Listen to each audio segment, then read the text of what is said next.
طالب العلم قم لا تنم فإن الزمان أيا طالب العلم قم لا تنم فإن الزمان انقضى وانصرم فكن ما حييت ضنينا به فظنك بالوقت عين الكرم وكن حلس درسك وافرح به تكن قائدا في غد للأمم وبادر شبابك من قبل أن يقطع عزمك سيف الهرم ودع ما استطعت فضول اختلاط وأكل ونوم وقول يذم وصاحب نبيلا ولا تكثرن السلام عليكم ورحمة الله وبركاته. waxaan socday laabiskeenii markaan laabiskii saddexaad ma ka shaqeynaa configuring freelance way waxa lagu yiri create a name freelance to accounting freelance rigana sales marka aan soo saaro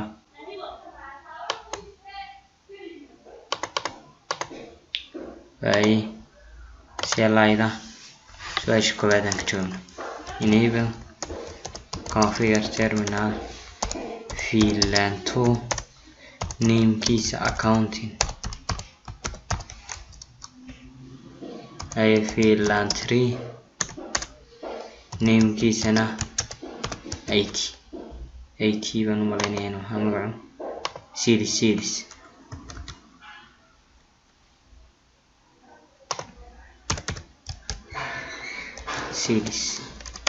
marka labadii fiilan baan sameynay show fiilan baa ku eegina wata accounting yes I assigned designate parties to appropriate freelance way kan labadaasna freelance 2 gini freelance 2 labadan kalena freelance 3 iyo 4 marka port 1 iyo 2 ayaan gelinaa freelance marka port configure terminal interface range fast internet 0/1 ilaa 2 waxaadna switch party mode kiisa horta access iga dhig switch party access freelance 2 exit then interface range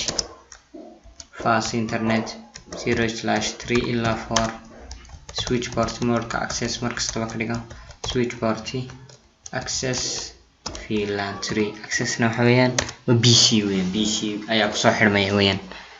way haddaan eegno show freelance haddaan ku eegno wakaas counting key fast internet ilaa 2 kanna waa 3 ilaa 3 way su'aasha ku xigta turn off STP on all ports they come or write spanning tree for fast marka by default they waa spanning tree ga waad ka hortagaysaa marka by default no spanning tree weeyaan badi show spanning tree haddaad eegtid ma jiraba no spanning tree instance exist marka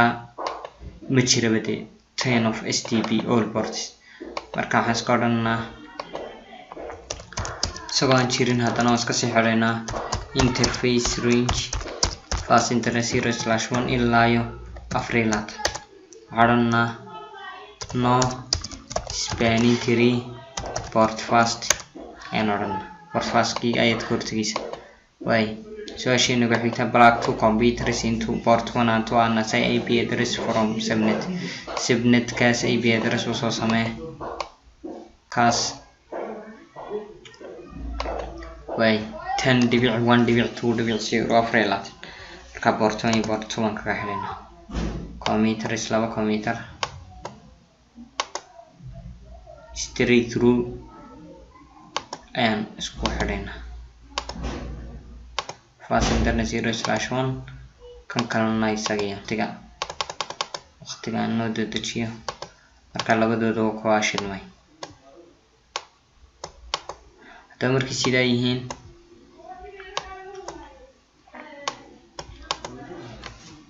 IP address aan labadooda soo siinaa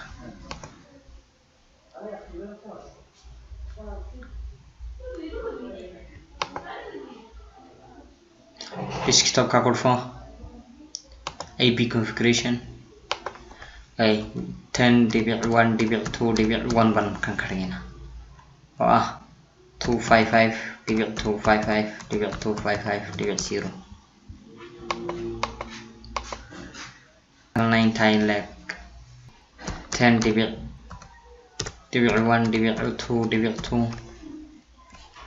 255.255.255.0/24 marka labadiiba 1 taasan gelinay. Starts continue between two command prompt ping intaas marka labadooda ping gare marka com ping 10.1.2.2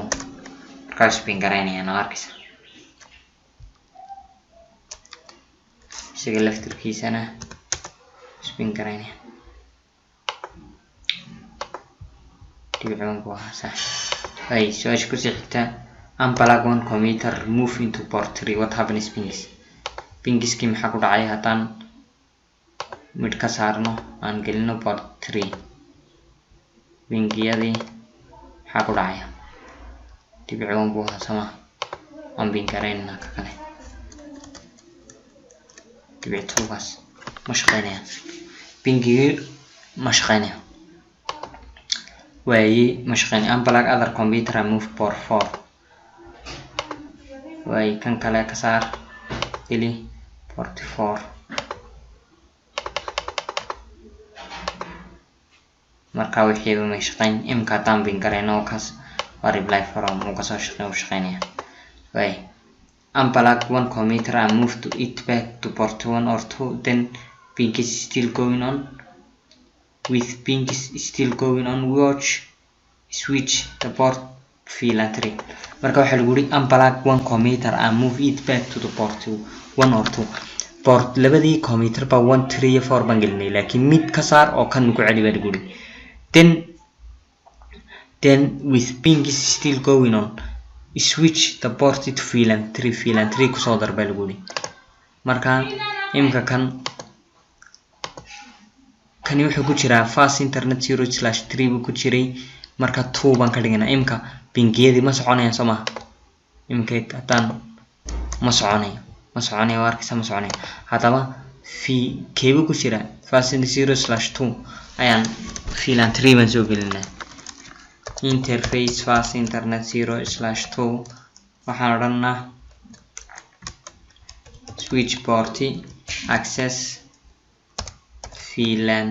2 baan horta ka saaraynaa noobaan xagga hore ka qaadanaa. waxaana saa switch port access